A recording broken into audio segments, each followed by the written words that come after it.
talking to us. Oh, there we go. I've got some admin to do.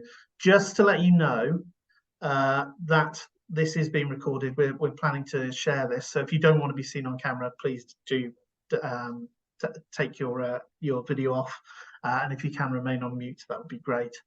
So as I said, Jen is community clinical psychologist. Nat Coombs works as part of our young people's team, which is rapidly expanding and is doing some wonderful things in and around Wales. Bit of housekeeping. There'll be topics within this webinar which may stir emotions. Feel free to drop out if you need to. You can also go to our website. I think within our chat box as well, there's going to be a link posted to where you can reach out for additional help if it does bring up any emotions that you need support with. It is okay to drop out at any moment if you want to.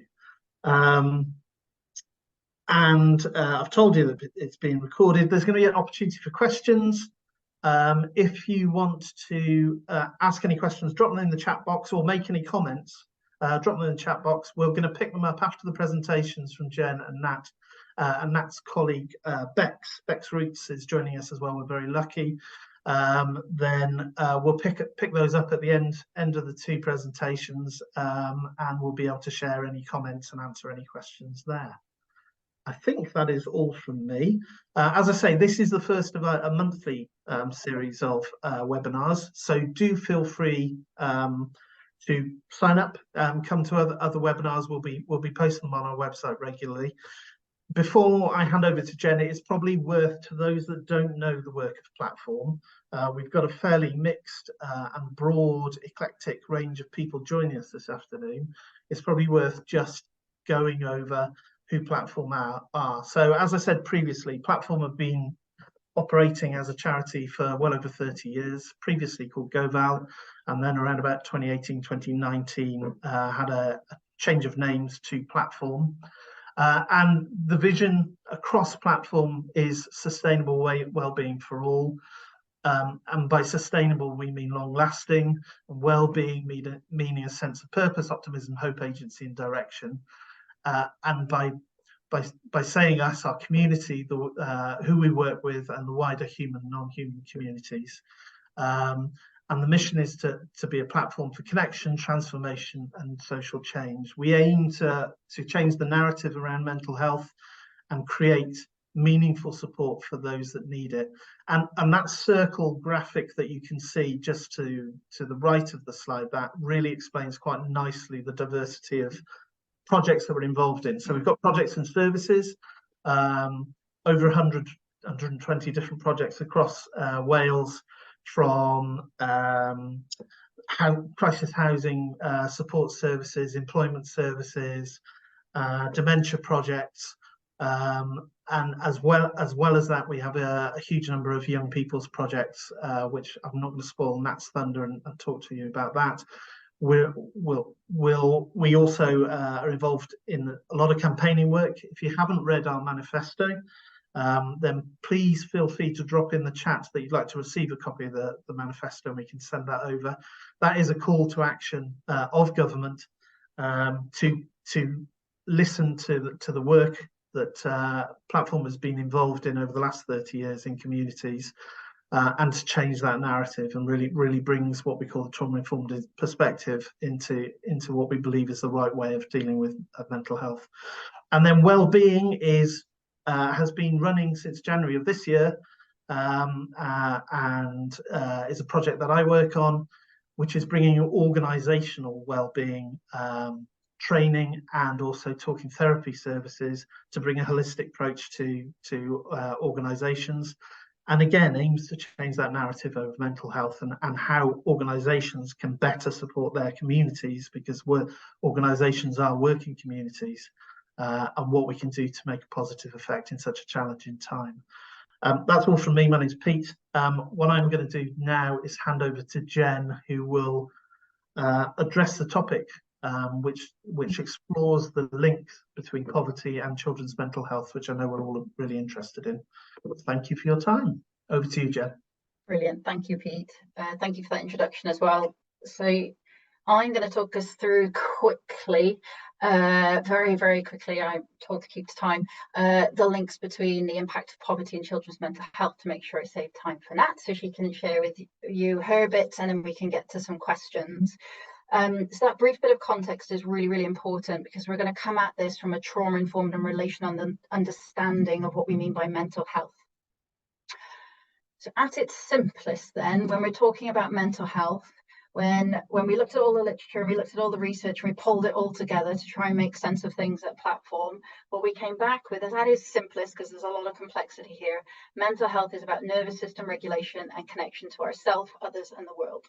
I'm not going to go into the what's of that and how does that all knit together, but you can check out some of our other webinars to hear the details of that. But if you hold that context, that what we're talking about here is something that's rooted in nervous system regulation and connection, and hold that as I walk through the links to poverty. So if we're thinking about it like that it's about our ability to be regulated and having the things around us to be able to do that, then we need to look through a broad lens. We need to not look at what's wrong with someone, we need to look at what's happened to them. And the social determinants of mental health, or the social determinants of stress, of trauma, of whatever word that you would like to put in there, because they kind of span across from mental health into health. Whatever your preferred way of describing things is, these are the things that are at play when we zoom out and we look at what has happened to somebody, what are the things that are going on in the environments around them that are driving these things. And this model, when we look at this, you can see there's an additional added layer of complexity on top of the layer of complexity that we've not even gone into today, which is what is nervous system regulation and what is connection and how does that all link together.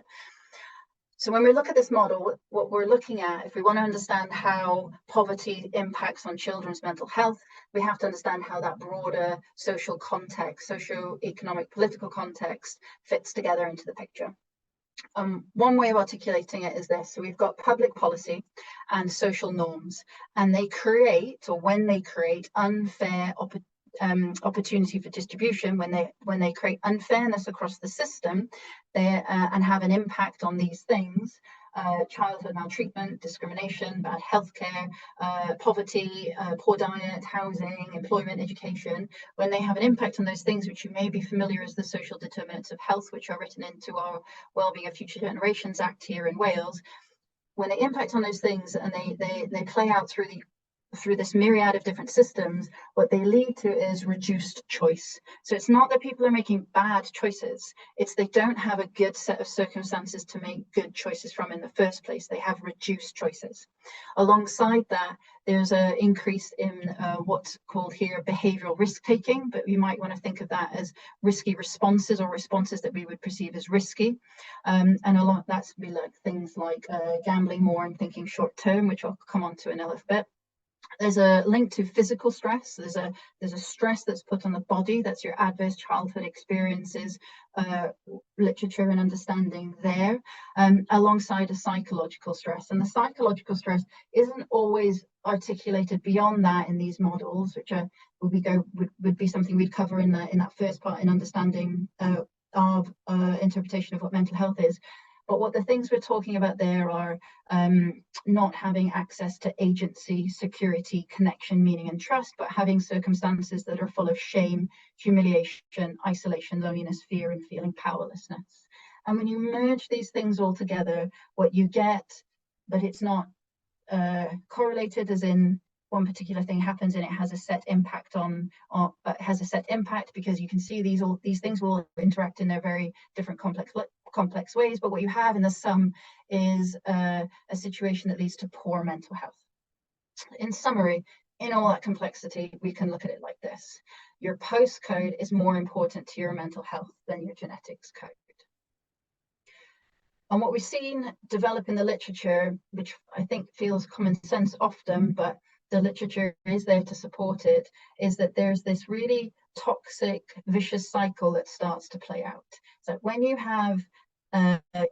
don't have your social determinants met, when those things in the previous diagram aren't met, what starts to play out is a vicious cycle of poverty that leads to mood and anxiety, what they're calling here disorders. They're quantifiable through a diagnostic lens. They lead to poverty and they create this vicious cycle. And I think that's really easy for us to see and to think about. Well, of course, if you haven't got your physical, your economic needs met, then you're going to be stressed about that. You're going to worry about it, and it's going to make you feel sad, and it's going to make you probably feel depressed and make you feel trapped.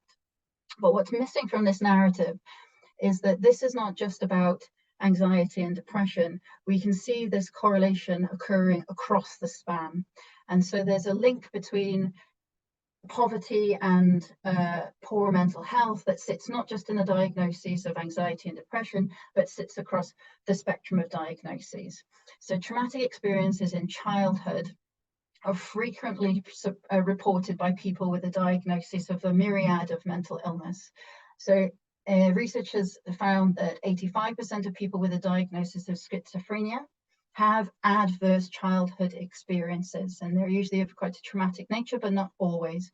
82% of people with a diagnosis of personality disorder have those experiences. 77% of people with a diagnosis of what's called affective disorders, which includes your major depressants or your bipolars, as well as those people that are experiencing the diagnosis of PTSD. The cycle of poverty and poor mental health plays out across the spectrum, across all of these different things. And the way that plays out is complex and complicated, but at its simplest, it's about not getting your basic needs met and then being able to regulate your nervous system. There's stress on the system that's put there that has an impact on our development and the way that we develop through childhood, but then also through the different stages of life. And then it has an impact on our ability to be connected to ourselves, to others, and to the world around us. It also has an impact on sub-threshold categories as well. So whilst these people had met the criteria for a diagnosis, this story plays out true for those that are sub-diagnostic thresholds and not meeting the criteria for a DSM or an ICD diagnosis.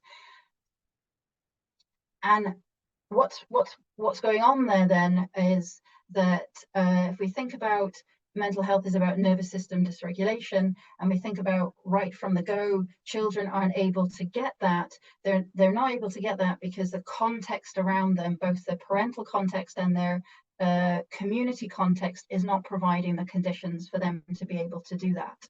We know from Joseph Rowntree here, and we know from the literature, that poverty has a direct impact on people's decision-making processes. So when I said people have reduced choices, but they also will engage in risky behavior, that's not coming from a choice that people are making. People aren't making bad choices.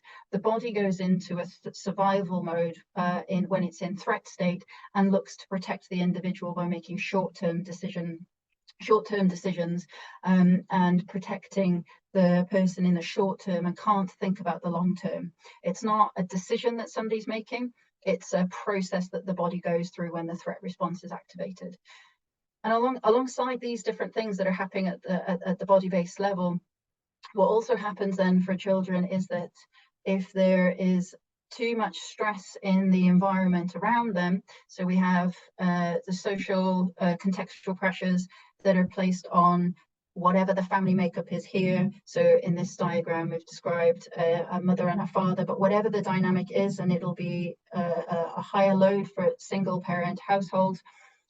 When there's a lot of stress, we know there's a high correlation to threat-based responses that can lead to violence. And so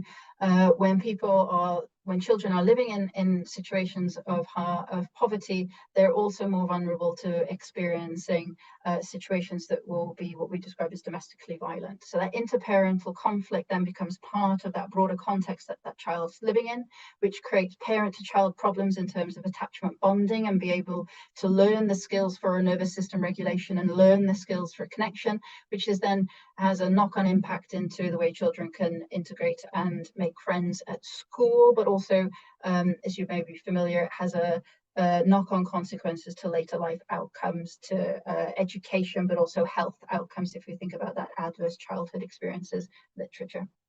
So it looks a little bit like this.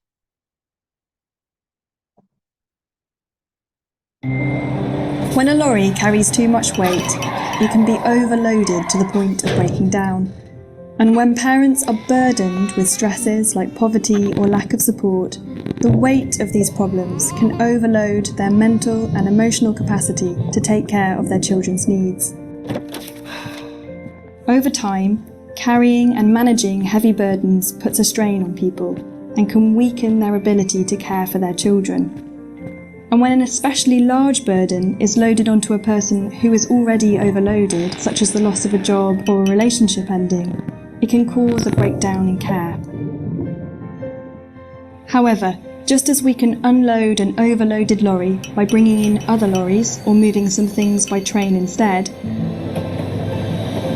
we can provide a range of different types of support that offload sources of stress from overloaded parents and improve their capacity to care for their children.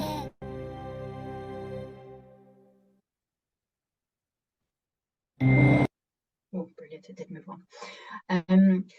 So poverty isn't the only way that families experience stress and distress. So whilst it's highly correlated to people that live in adverse communities or communities full of trauma or communities full of poverty, whilst it is correlated, these mechanisms play out across different economic circumstances as well. And so how our relational health needs are met is really, really important. But poverty really gets in the way of our ability to meet our children's and our own relational health needs. So there's a weighting there that we need to be mindful of. So I think the statistics are you're 9 times more likely to be diagnosed with schizophrenia if you come from a socioeconomically deprived area. So this is not like the randomness that the 1 in 4 mantra of mental health will suggest.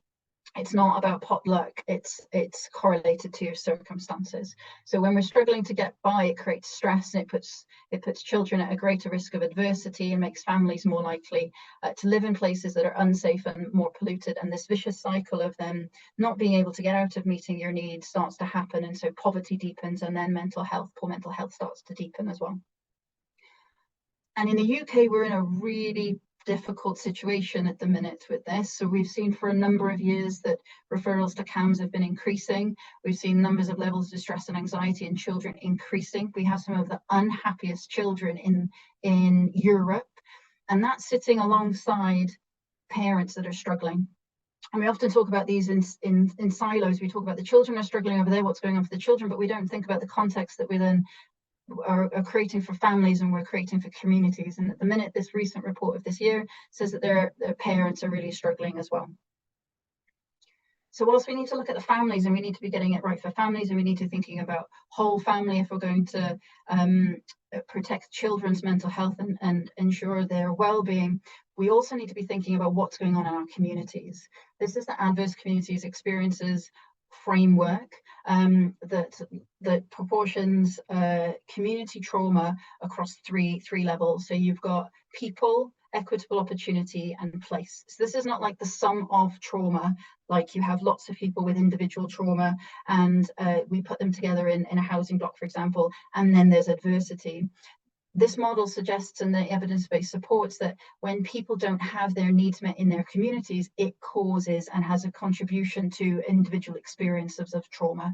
So when we have lots of adversity in a community, then connections are damaged, social relationships are damaged, social norms are damaged, and people don't feel like they have agency to get out of their situations.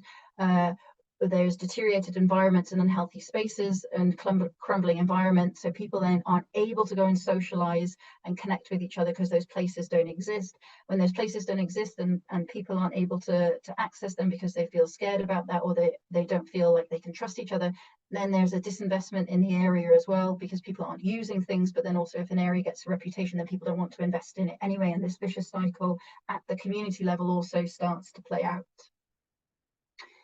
But in all of that adversity and all of the things that could go wrong, and all of the things that we do need to consider and take into account in that, the research now has found that it's not our history of adversity that's our best indicator of our functioning. So ACEs aren't everything. I know lots of people talk about counting ACEs, and that's been really important, and the ACE movement has been really powerful in pushing and making space for these conversations.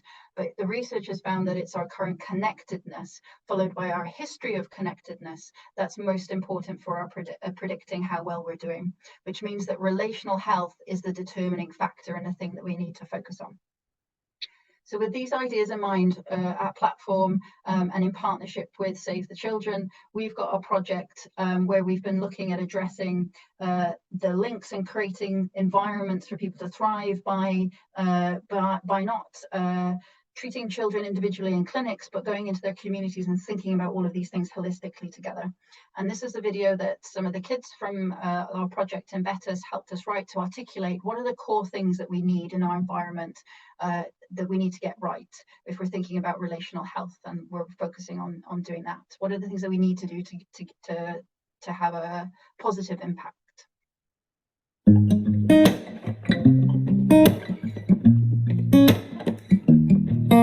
To grow up happy and healthy, we need a nurturing world.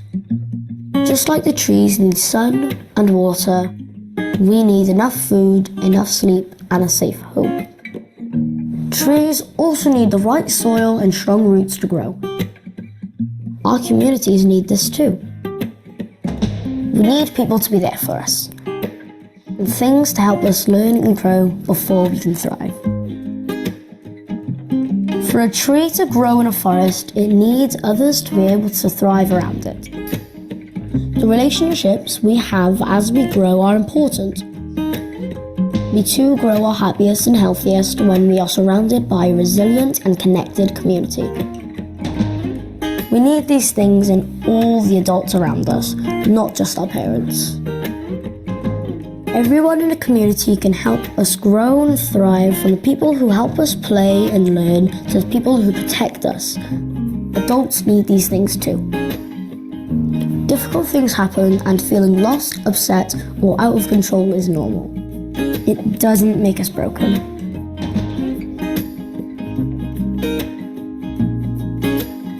Sometimes one needs help from somebody professional. Other times, having good relationships and our basic needs met is all we need to help us heal and grow. We are all shaped by the world around us. Our community, relationships, and experiences all play a part. So we can thrive, we need to be healthy and have resilience. But this isn't something we're born with or can learn on our own. It turns out resilience is not something we can do by ourselves. It's a whole community project. We all have a role in creating a nurturing world where we can all thrive.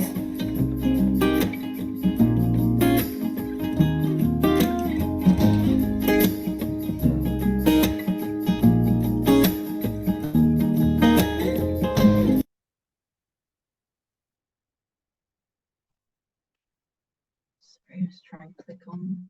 Yeah, there we go. So what we've been doing is thinking about, or what we traditionally do is we think of poverty over there and we think of mental health over there, and we haven't integrated the systems to be able to break that cycle. Because if poverty and mental health are intrinsically interconnected, poverty standing for things more broadly than just economic means, then we need approaches that can accommodate that complexity and can bring the two together. So in holding that story of mental health and poverty, we've been working with Save the Children and the Bettws early learning community to think about how do we bring those two ideas together, rather than treating children in clinics and then treating the parent in a separate place, in a separate part of the system. How do we start to bring it all together and embed it into communities? And so we've got this project, the Embrace project, which we've been piloting, which uses a learning cycle of learning together, creating together, healing together, coming together, learning together, creating together, healing together, alongside enhancing our community mental health understanding, really understanding all of the things that we've just said, rather than that this is about genetics or chemical imbalances and medication is the answer. Developing their meaning and stories so that people can take collective action to change and create connection within their communities, rather than being dependent on services which aren't embedded or connected to communities and will never come and be able to do that in the same way that those stakeholders across the community can, and then taking reflection, learning and action to sustain some of that change as well. And that, just to say that the Embrace project sits as part of the broader Bettws early learning community project, which there are 7 sites across the UK which are trialing these change approaches to creating healthy, thriving communities for children to support communication and language development, as well as social and emotional development across the early years, so for those under 7 as well. Highly recommend checking out that project and searching for their work as well. So in summary, what we're saying is we need a different kind of conversation about mental health and poverty. When we think about mental health and poverty, when we think about getting the best outcomes for children, we need a trauma-informed approach to poverty, but we need a trauma-informed approach to poverty as much as we need a poverty-informed approach to mental health, and to learn to integrate the two together. And that's all from me. I will hand over to Nat now. Thank you, Jen. Let me just share my screen.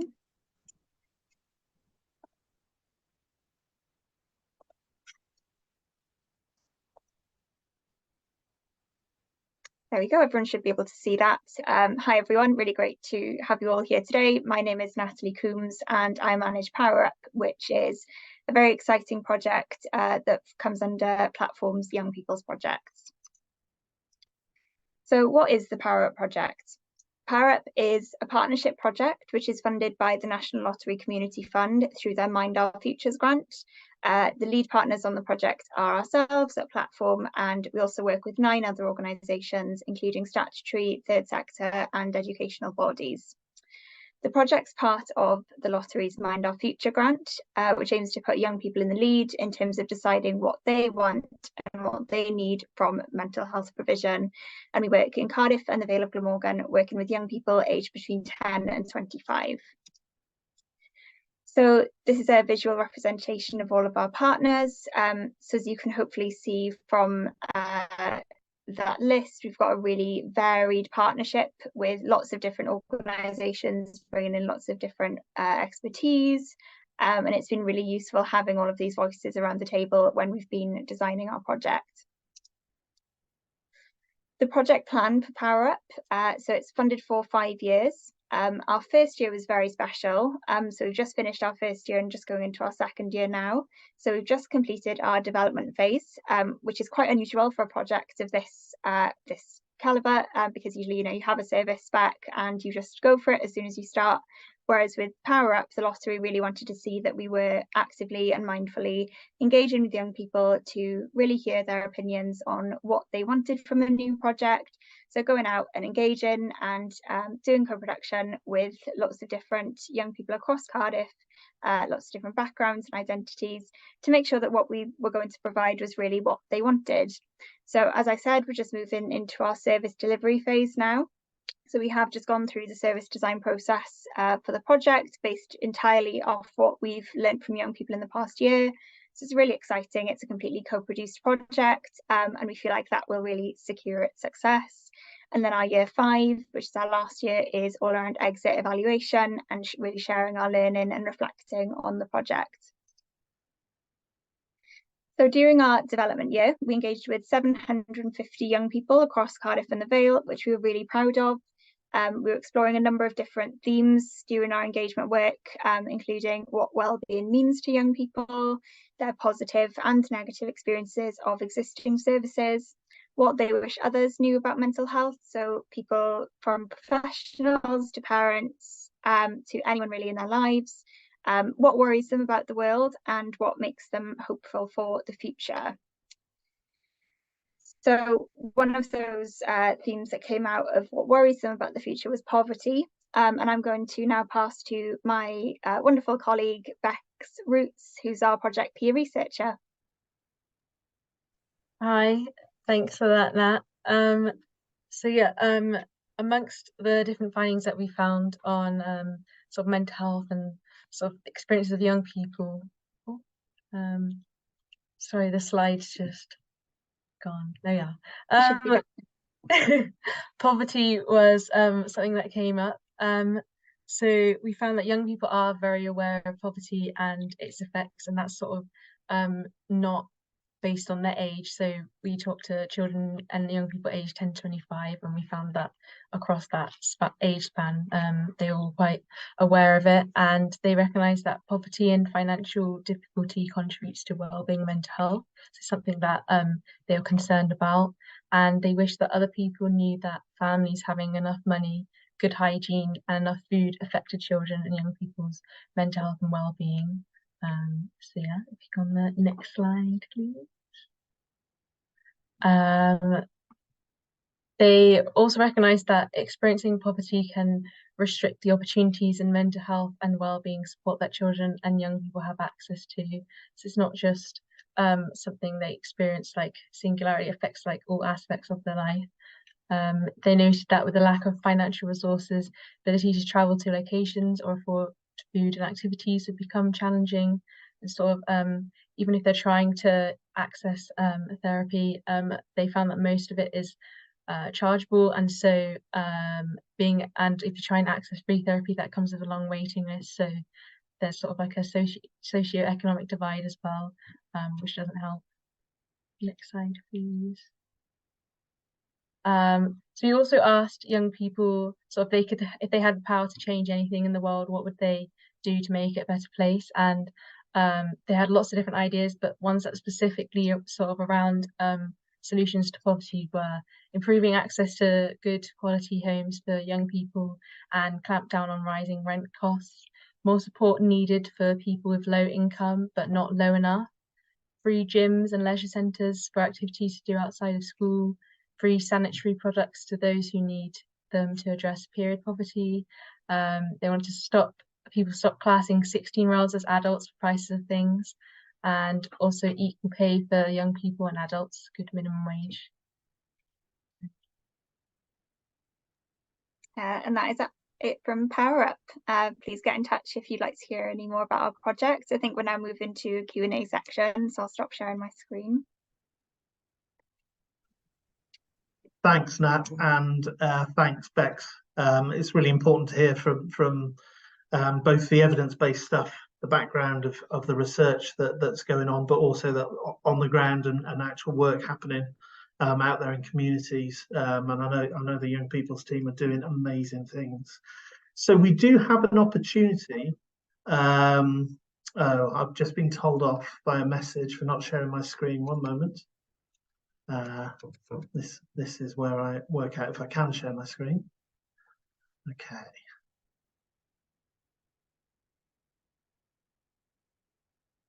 One moment. Does that work? Somebody give me a thumbs up. Yay, great. So just before we move on to, there is an opportunity for questions and answers and any comments. If people have got something they'd like to say from what they've heard today, then please drop them in the chat box. My colleague Helen is going to monitor that, or stick your hand up if you know how to stick your hand up in Zoom, and we can include you in that. I just wanted to briefly describe platform wellbeing and what this project as part of Platform as a whole do. Our aim is to bring organizational well-being, a holistic approach to organizational well-being. So that could be in workplace, in organizations, it could be in schools. So developed from the work of the young people's team. We've got a number of programs both aimed at pupils and staff within primary schools, secondary schools. We work in universities and colleges that aim to have a longer conversation than this 45-minute conversation we've had today to start that discussion. I think this is about conversation more than academic knowledge. This is about a discussion about where we all feel we fit and how we build those communities and communities of practice across organizations as well. So platform wellbeing, as part of that circle we saw at the beginning, fits in supporting those conversations and working in partnership with other organizations. As well as that, we recognise that on an organisational level, we also need to help and support individuals. So we do have a very successful award-winning talking therapy service based in Cardiff and in Swansea that operates both face-to-face, online and via phone talking therapy service. So if any of that and any of the conversation we've had today is of interest to anybody that's attended today and you'd like to carry on that conversation, please do reach out to us. There's going to be a survey sent to you via email which just asks your thoughts on the webinar so we can improve things. But do reach out to us and we will carry on the conversation. And I think, if I've got this right, or maybe I haven't, there's a lovely picture of Mary. So Mary's our Platform Wellbeing Business Development Manager. She is that first port of call to have those conversations, and she'll direct to relevant people. So feel free to write down Mary's name. These slides, Helen, am I right in thinking these slides are going to be emailed to people anyway? So you'll have a copy of that, and a copy of the video of the webinar will also be published on our website as well. So all of these details are available after the event. So Helen, can I ask you if there's any questions or comments? Do you want to jump in? Hi, yes. I think at the moment we haven't had any questions come through. I think someone has asked whether Natalie would be able to share some of the details of the young people's views on poverty to inform Swansea Council in their tackling poverty strategy. So if that person, Yvonne, if you want to pop your details in the chat or email me direct, then we can get that over to Natalie so she can come back to you on that. That's not a problem. But no, any other questions coming through on the chat currently, Pete? No, and I can't see any hands up. Encourage you to have last dibs if you'd like to say anything or ask questions. And if not, or any reflections. Yeah, absolutely. Can we pull down the slides to see people? Yeah, shall I stop sharing? Oop. There we go. Thanks, Peter. Okay, no problem at all. So if nobody has anything to say, I'd just like to say really thank you very much for joining us at the end of a is it Monday? Is it still Monday? It is still Monday. Thank you very much for joining us. All the information will be emailed to you. There will be a link to a feedback form. We ask you just to fill that in to help us out how to develop that. If you've got any topics you'd like to be covered, pop them into that feedback form that you'll be sent over. Otherwise, I bid you good night. Thank you for, look, we kept nearly everybody. There's only 2 people that left. Thank you very much. Have a good evening. Take care. Take care. Thanks a lot. Thanks. Bye.